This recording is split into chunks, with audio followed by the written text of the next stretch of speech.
Welcome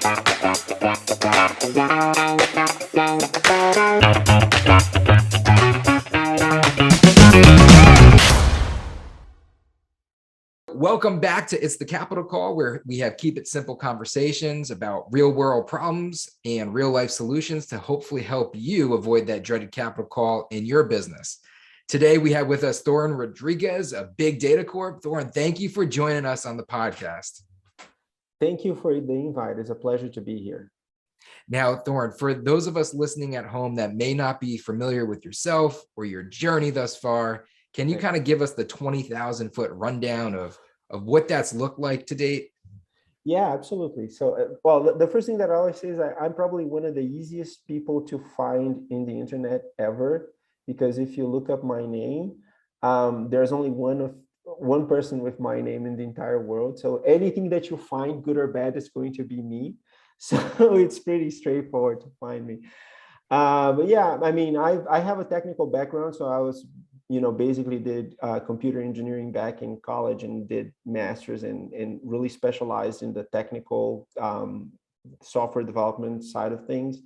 And I worked with that for most of my life until 2013. And then in actually late 2012, early 2013, I decided to kind of give up all of that and start my own business.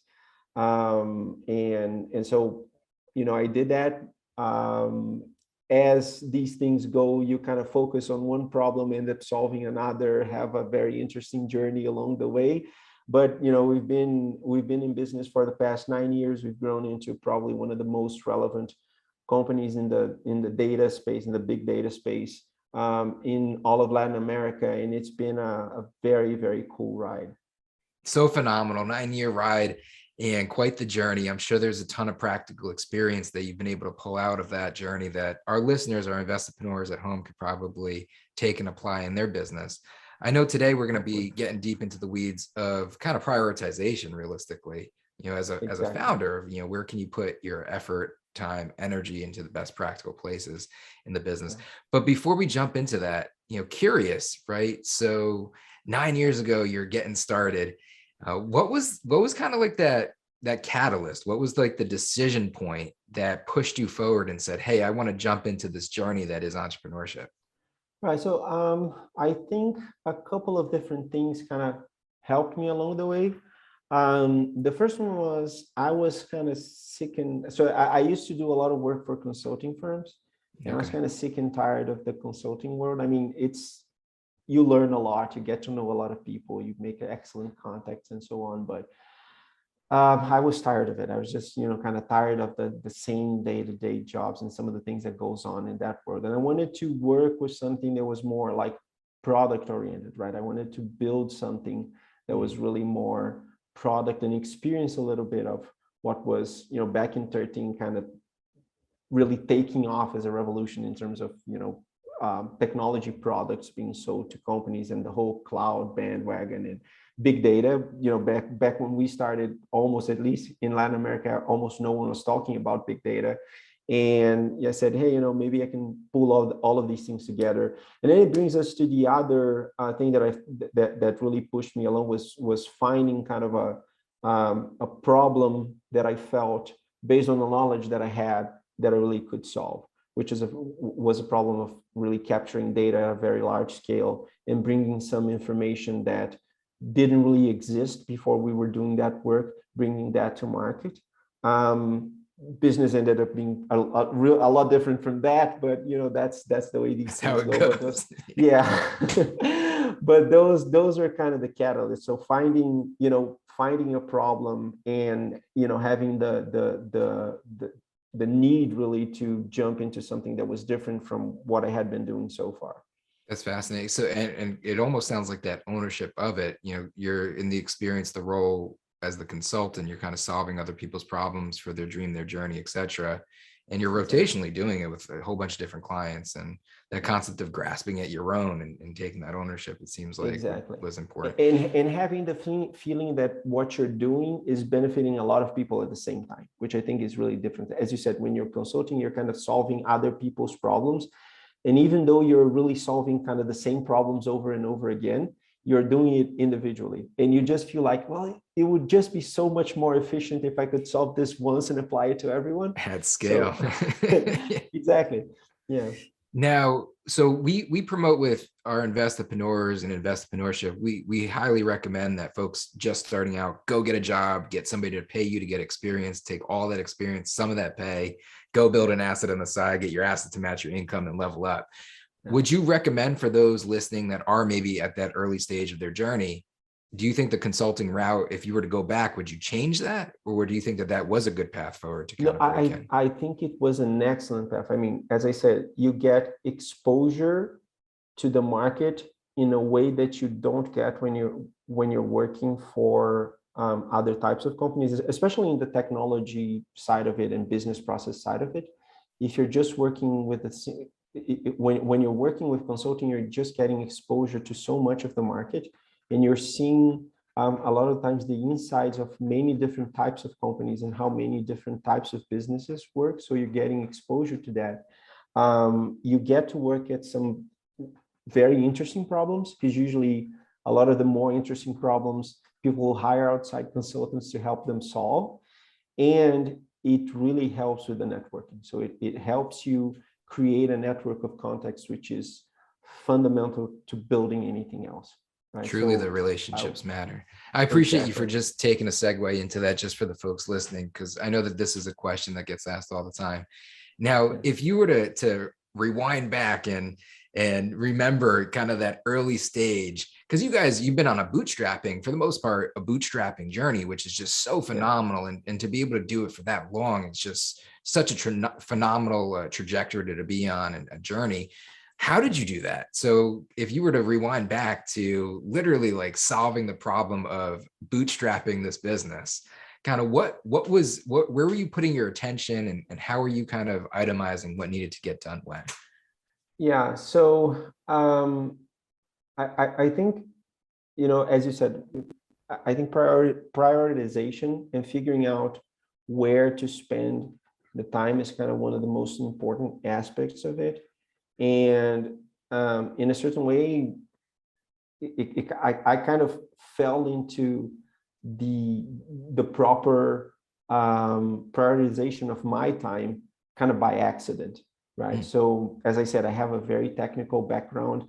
I started the business with a passion for a problem that could be solved with technical resources, building software to solve that problem. And for a long time, I was really focused on that, right? How do we kind of build a better mousetrap? How do we develop something that's really cool and so on?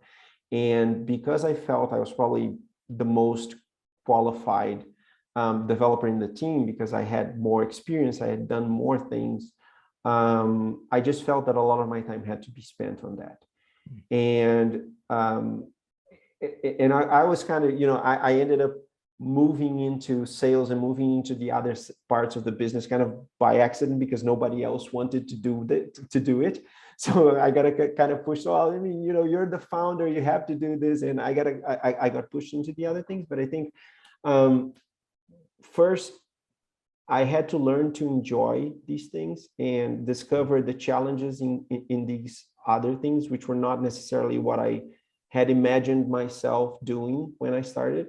And I think that's always an interesting point. But also, I learned over time that my time was better spent doing these other things for the business. It was better spent doing these other things than it was coding, right? I could always find other coders, and usually for most of the things that you do, you can always find people who will do it better than you. And as you grow, as you start finding the resources, I think part of the challenge of being someone who's bootstrapping a business is slowly letting go of the things that you're doing and that you end up doing it regularly, and moving them on to other people who will. It's not necessarily about them doing better than what you would do. It's just that your time is going to be better spent doing something else that you don't have anyone else to do. Right. Now, So, bootstrapping the business, because I feel like that's so listening to what you just said, and trying to pull out the points. It's really like it's leveraging other people expertise, right? And positioning folks for the most impactful roles. Exactly. to be able to arbitrage Exactly. realistically off of experience. But bootstrapping, you have this challenge of getting people involved, right? So because you're limited in terms of the resources you have, and Yeah. primary resource Yeah. being capital. And Yeah. oftentimes bootstrappers limited on capital, flush on time to a certain extent. And Yeah. it forces you almost into this problem that you're addressing. So like as a Exactly. bootstrapper, how are you overcoming that? So I think the first thing that you need to do is really get creative with what you have. And I mean, there's there are several ways with the idea of getting creative. There are several different ways to approach it. The most obvious one is, hey, I'm going to get a bunch of people and give them equity in the business somehow, and Is that they'll what you build. did? How is that how you No, had that's approached it? actually not what I did. I went a completely different route. What I tried to do was motivate people with the challenge.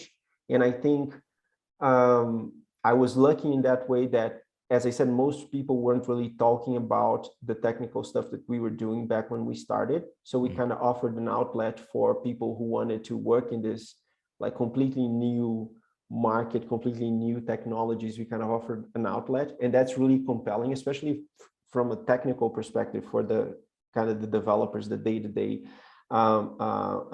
builders of the technology. That's really interesting, right? You give them the opportunity to work with interesting problems. And the one of probably the best ways to attract top talent, right? Because really folks that have the Exactly, talent have also the exactly, passion and the care for the exactly, challenge itself. And exactly. And really not making it mm, about the money itself, but rather about, I can give you the opportunity to work in with cool things. I can give you an interesting work environment. I can, give you flexibility. I can, not force you to come into the office. I can let you come into the office in flip-flops, or, not at all when you want. If you want to work from home, that's fine. So you can, work with that flexibility and the things that you have that a traditional corporate structure wouldn't have, and really try to pull people in with that.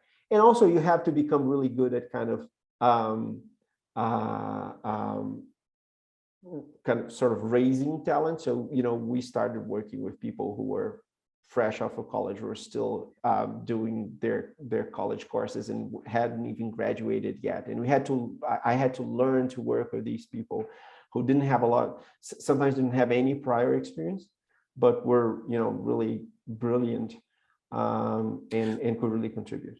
would you do that again? So this is a fascinating topic because I've had this conversation with other founders, and the answer's always been a little bit different.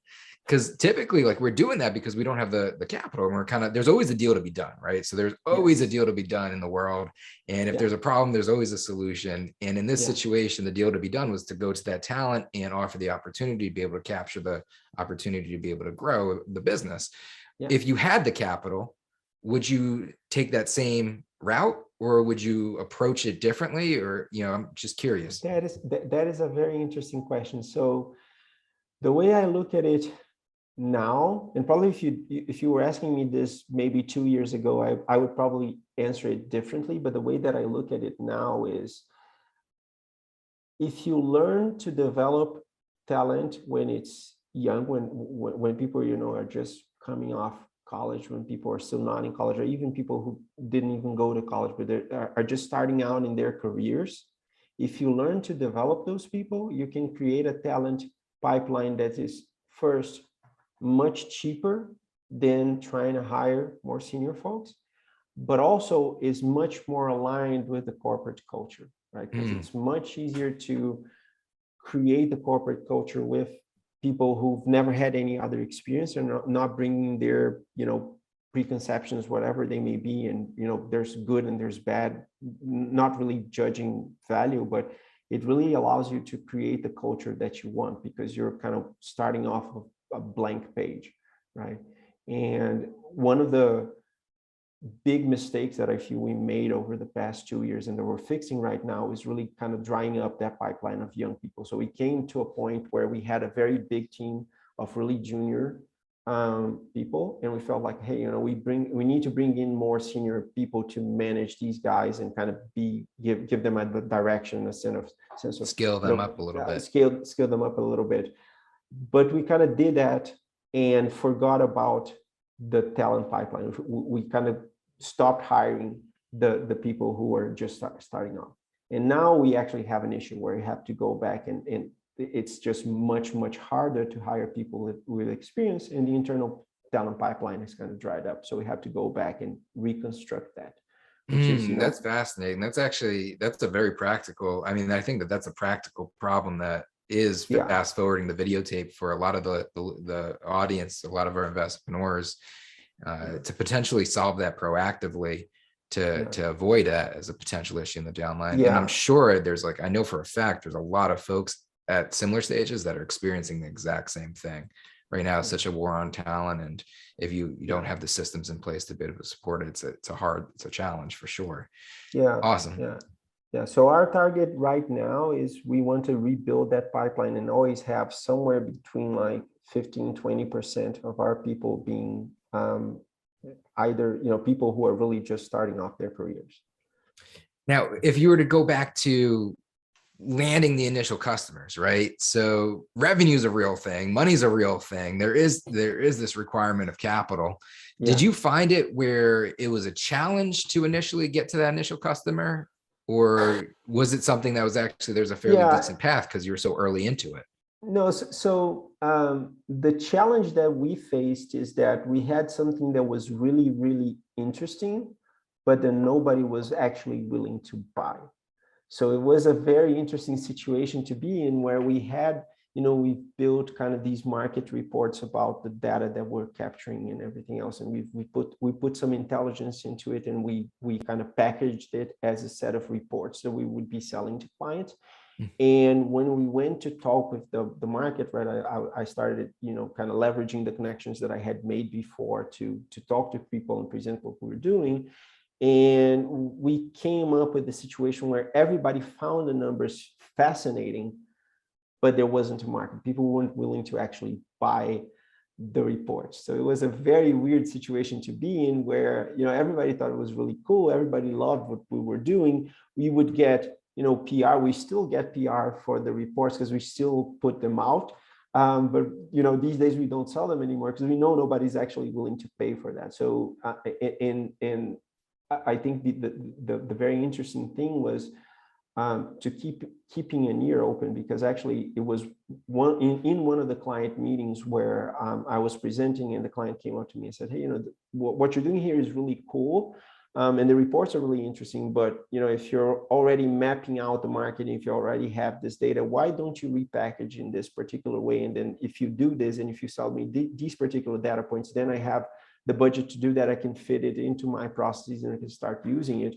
And so we had to kind of pivot from the original idea that we had, which was compelling. And I, even talking with potential investors, they always found the original concept very compelling, but it didn't really generate any revenue. So we kind of pivoted and then we had to really keep our ears open. And obviously there's a degree of luck to that, where we had someone actually come out and say to us what we needed to do, which always helps. But did that change? So once you made that pivot, did it change? And was the sale, was it a simple sale in a sense? And so it was insane, because we went from spending the first 8 months, I think it was, without making a single sale to suddenly ramping up very fast in terms of sales, just because we had found the proper product, the right way to package. That's wild, right? So it's and I asked that I love asking that question to folks that go through that bootstrapping journey, because oftentimes what we'll find, and I'm curious about your experience as well, is either the sale is super simple up front and the cash is there and it's very cash flow positive, and that keeps the trajectory of bootstrapping, or the vision and the passion is so strong and it allows it to kind of persevere. But at some point, things need to get simple to the point where the money flows clean. Otherwise, this bootstrapping journey becomes really challenging. How did you persevere for the 8 months? So I had some money put aside And my wife had a different job, and we basically had an agreement where she would kind of bankroll the home for a year or so. So I was also coming up upon my deadline. I was lucky enough to be able to make some money before I hit it. Did you So feel that? Did you feel that pressure? yeah, there was always that pressure there, right? To make it work. And it was something that, as I said, it's at the same time exciting and frustrating. It was exciting because it felt like we were on to something, but at the same time, it was really frustrating because nobody was actually willing to buy the thing that we were actually selling. So it was like, yeah, we have a really good idea. This is good. There's something's going to come out of this. We just need to figure out exactly what. What it is. And then we had someone actually come up to us and said, this is what you should do. I think probably in looking back, if I could change one thing, is I would probably have experimented with more different ways to sell what we were initially Like trying to pricing offer. models?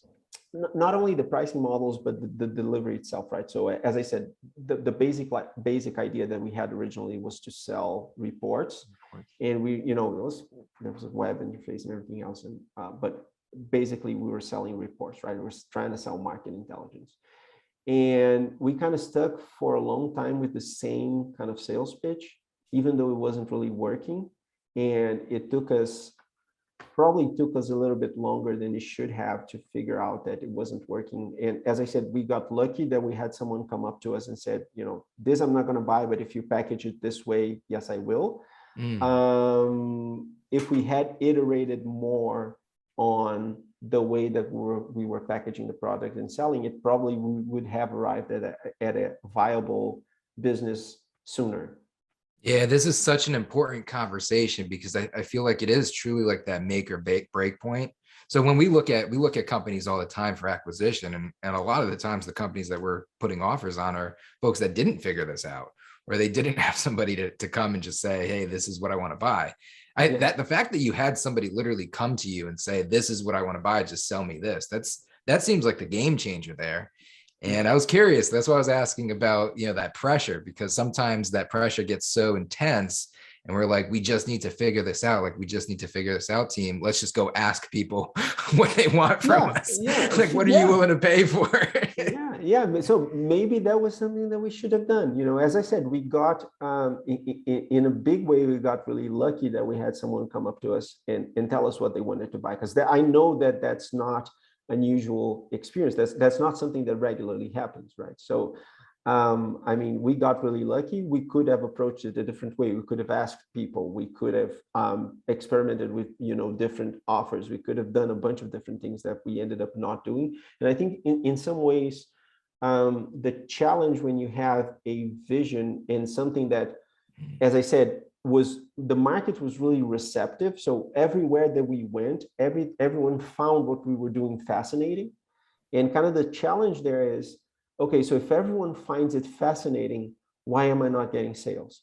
Right? So you get kind of stuck on, this is the right track. This has to be the right track, because everybody thinks it's cool. Everybody likes what we're doing. So you kind of get stuck on that. So it's like a mixed mess, especially as a visionary, right? And I think you hit on the word vision earlier. It's like, and oftentimes that vision can blind us as founders, because that passion is what allows us to persevere oftentimes. And if people are telling us this is cool, and you're like, I really, I have a vision for it, it's like, it's just a matter of like, we just got to persevere to figure it out.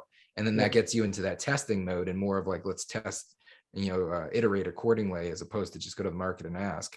Very fascinating. I think that there's definitely has to be talk about data. There's got to be a science behind this, and truly figuring out like kind of like the initial product market fit, especially for bootstrappers.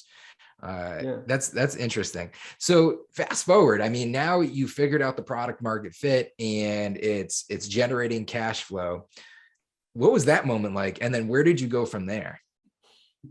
So it was, so I think the first thing was, it was really exciting. And I also think, one thing that's really interesting is that on the day-to-day of the business, we a lot of the times don't stop and recognize these giant leap forwards that we make, and the way that things change. So, we moved from being like I was in my home and a couple of other people in their own homes, and you know, working from home, to having an office and having people get together and having some cash to actually, you know, get more people to work for us, and invest in other things. And when you're just running the business on the day-to-day, especially, you know, as being bootstrapped, you're basically looking at the cash flow every day. You kind of don't really recognize those things. So but yeah, I mean, looking back, it was really exciting. It was really well, first of all, a relief, obviously, but also really exciting, because as I said, once we had kind of the first customer down with the proper business model, everything just kind of took off. And you know, Did it get easier and simpler from there? Or do you yeah, think that it got a little yeah. bit more complex? No, I mean, so in terms of sales, it got just so much easier, because we were coming up to people with an idea that had already been validated, right? So we already knew what we had to sell and how we had to sell it.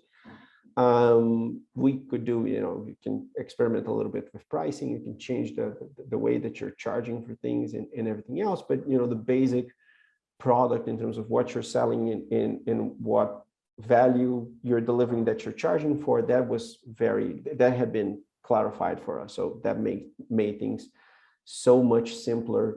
What about your From day-to-day though, and yes, being a yeah, founder that and so that growing and building the yeah. organization? So I think the challenge was really that, and it comes back to what we were talking about in the beginning in terms of prioritization of time, right? So when you know, you have no clients and you have to sell, you say, oh, okay, so I'll take some time off from the technical side of the business, and I'll sell, because basically we either sell or we're going to shut the business down. Once revenues start coming in, and you know, start getting the clients, then you feel, okay, now we have some clients, we have some cash, I can go back to what I like doing, or to what I feel like I'm the best at doing, and you know, kind of just go back to the technical focus. And so you kind of get in the comfort zone. And I think that was also a challenge of, okay, well, no, I can't let sales go, I need to still focus on sales, and I need to do this in order to keep the business growing. And what I need to do actually is get other people that can help me out with the rest of the business. And then I can focus on the things that no one else can do, right? And that you know, maybe it's not what I like to do the most, or maybe it's not the best I'm not, it's not what I'm best at doing, but I'm the best person in the company to do that. So yeah, I think letting go of Mm. things is a constant challenge of growing the business, right? You have to let go. So you have to let go of the day-to-day financial management. You have to let go. I had to let go of all of the technical side and the discussions and everything else that I still really love. I love to be, you know, every once in a while I'll jump into a technical discussion with the engineers, and It's your you know, roots. It's where the passion yeah, is. Yeah. exactly. Yeah, I love it, but I know that it's not something that I can dedicate, you know, my full time to, because there's a lot of other things that need to be done. And letting go of these things, and as we grew, other things as well, you know, so letting go of the financial, the day-to-day financial management of the business, letting go of operations management, letting go of everything else, and bringing in people that could do that for me, so that I could focus on the things that I felt make the most sense. I think that was kind of the big Ranking and challenge there. retrieving off of impact. I mean, speaking Exactly. of roots, so if we were talking about roots and getting to the root of what allows a founder to be able to let go, do you think that it's confidence in the company itself? Do you think it's confidence in the people around you? Like, what do you think would be the root of allowing, you know, that freedom to finally say, okay, this is okay, let's let go a little bit? Yeah, I mean, you can look at it from a rational or an emotional way. I think from the rational perspective is basically, you know, the concept of where can I get the most return on investment for my time, right? And okay, I can spend half of my week coding, and then no one is doing sales. And so, okay, how much does the coding that I do add in terms of value to the business, versus how many sales could I have generated in that period of time? And, if I put someone else to do the coding and, I can, I don't know, generate X amount of value coding, I can put someone else that will generate maybe half X amount of value coding in that time. Whereas if I'm doing sales and I put someone else, they're only going to produce like 1% of what I would. Then, rationally, it makes much more sense for me to go to sales than it would for me to code. So, that's kind of the rational argument of it. And But for we always me, know that emotion trumps logic oftentimes. yeah, yeah. And then, from the emotional perspective, I think it's really about, as you said, about trust. You have to trust the people that you're bringing in, and you have to understand that, it's impossible for you to do everything. I think when we're starting off, as you said, we tend to have a lot more free time, and there's a saying in computer science, which is that, every programmer thinks that one day is an infinite amount of time. So, anything you ask someone, a developer to do, they'll say, yeah, that'll take a day for me to do. And they feel like they can do pretty much anything in a day. And I think that actually applies to a lot of things. So usually people feel like, a day is an infinite amount of time. And then if you have free time, you just start taking on more and more responsibility. And, that doesn't really work out. That can lead you to being, burned out. That can lead you to, having a lot of problems. And that ends up being bad for the business. Because if you try to control everything, at least I found that the less control I have, the better things tend to work out. There's obviously going to be problems along the way. There's always things that might not be done the way that I would have done them. But then you have to understand that, it's okay. People are different. Things are going to get done in different ways. As long as things are actually getting done, that's kind of the most important thing for the business. I appreciate that, because super fascinating. It ties back to this concept of entrepreneurship. We try to promote taking the mentality and mental approach of an investor, the discipline of an investor, with the passion of an entrepreneur, to be able to make good, timely decisions inside the business, to be able to persevere. And I feel like that's just so spot on with practical experience there. Coming up, in terms of time on the podcast, I'm curious. I love to wrap this up in the end of what next steps maybe look like. So where you are in the journey right now, and what that may look like in terms of the next maybe 2 to 5 years moving forward. Right. Is acquisition on the horizon, or is maybe getting, doing and completing acquisitions of others? Maybe is that in the formula? Right. So I think, first of all, I am still learning to let go. And I expect to let go of more and more things in the future. I think, growing, and especially being, the kind of the leader of a growing business is really about letting go of all of the day-to-day things that need to be done, and really focused on actually leading and making the decisions that no one else can make. And, we're in a process where I am still involved in some operational things, and I'm trying less and less to be, because again, my time is better spent doing other things, and I'm realizing that as we evolve. And I think, as you grow, you kind of have to learn to do that, because otherwise you become a roadblock to the growth. Right, you become kind of, if you try to centralize things, you kind of become the roadblock to the growth.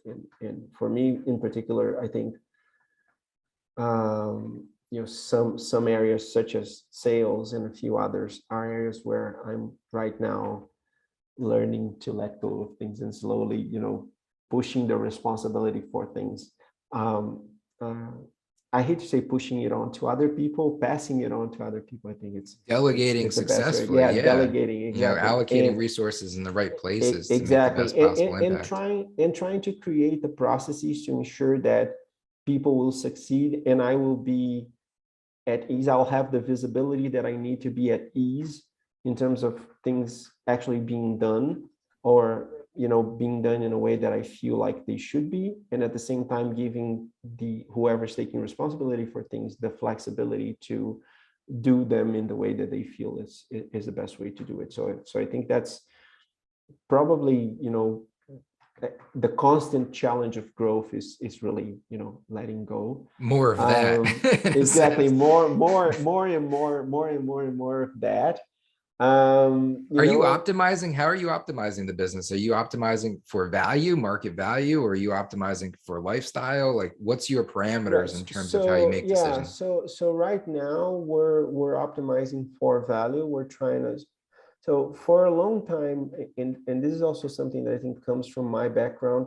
For a long time, basically what we did was put most of the capital, so basically reinvest everything that we had into product, and we created a really big product advantage with comparison, to the rest of the market, to the point where even the competitors will say that our product is better, which is a weird situation to be in.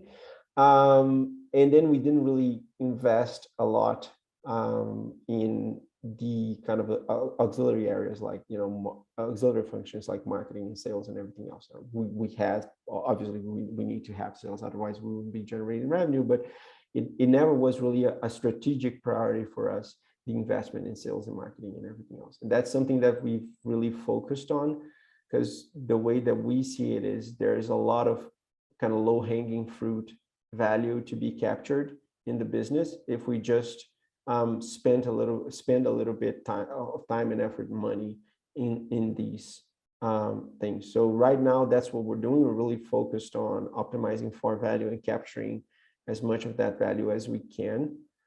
And then we have like a year and a half, 18-month plan to execute on to do that. And then we'll take a step back and see, okay, so where do we go from here? What do you use in terms of your internal like strategy development and goal setting, vision setting, cascading, etc.? Are you in like an OKR structure? Yeah. So I don't really like a lot of formal planning methods. So we try to do, I try to do things as bottom up as possible. So I kind of have an overarching vision in terms of where I want to go. I try to set goals for people that are not tied to external things, right? So, take sales as an example, which is one of the areas that I'm really involved in right now. So I don't like to set sales goals in the traditional sense. I think that trying to set a goal in terms of you have to close X many clients, or you have to close X much revenue, that depends so much on things that are completely outside of our control, right? Clients may buy, they may not buy. There may be another pandemic wave, and then everything stops again, and people don't stop buying things. So that's completely out of our control. So I much rather set goals in terms of processes. So you have to if you have a set of clients that you're responsible for, you have to meet with those clients at least once a week. You have to explore this number of opportunities with them, just make sure that the pipeline is working. Because what I've seen over time is that if you have the processes in place, and if you control the process and not the outcome, but if you actually control the process, the outcome is probably going to show up. If you have the proper process in place, the outcome is going to show up. That's interesting. That's a conversation I think that could even be maybe a secondary to this, if you'd be willing to come back onto it. Because like we see that all the time with enterprise sales. I mean, if you're in the org doing sales, I mean, you're on a quota-based comp plan, and folks make strategic decisions around performance and forecasting ties to that, et cetera. But then in the role, it's all about, you can control your activity, and that's the thing that you can control. So it seems like there's maybe a deeper conversation that we could even go through and get into the weeds with. But in respect and appreciation of your time today and sharing what you've shared with us today, love to wrap these conversations up with a question, in appreciation of how much, you've given to us. We truly believe that you get more by giving than by taking. if maybe our investpreneurs listening could potentially, somebody at home could help you in one way, and you had a magic wand and you could, fix one thing in the business or ask for help with one thing in the business, what would that one thing be? That is a good, um, that is a very interesting question. Uh, so yeah, I think probably one of the biggest challenges that I feel we have is really about, and I think probably a lot of businesses have this, is the distance between what you feel should be the culture of the business and what it actually is, right? And how do you, again, design processes that ensure that things are properly aligned, right? And I think culture is something that's really hard to design a process for. So if anybody has figured out how to do that, I would be really, really interested in knowing. That's an interesting ask. I typically wrap up most podcasts with that question.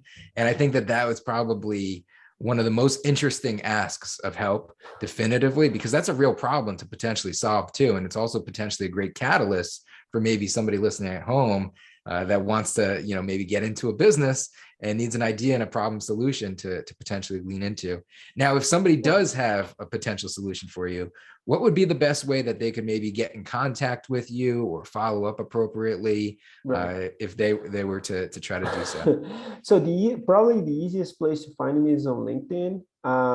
So you can just search, as I said, you can just search by my name, Thoran Rodrigues. So Thoran, Thoran, Rodrigues with an S. If you just search that on Google or wherever, you're going to find me. Find me on LinkedIn, connect with me, send me a message. As I said, I would be more than happy to hear about that. But even if it's about an unrelated topic, or you just want to, have a conversation, talk to me.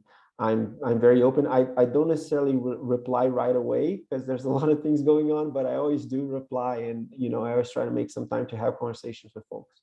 Love that. Thoran, thank you so much for joining. We'll make sure to also link to that in the show notes as well, to make it a little bit easier for our listeners to potentially reach out, get in contact.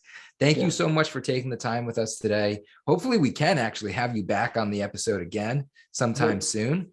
Cool. I would be happy to. I mean, thanks for the invite. It was a blast being here. I had a lot of fun, and I would be more than happy to come in again.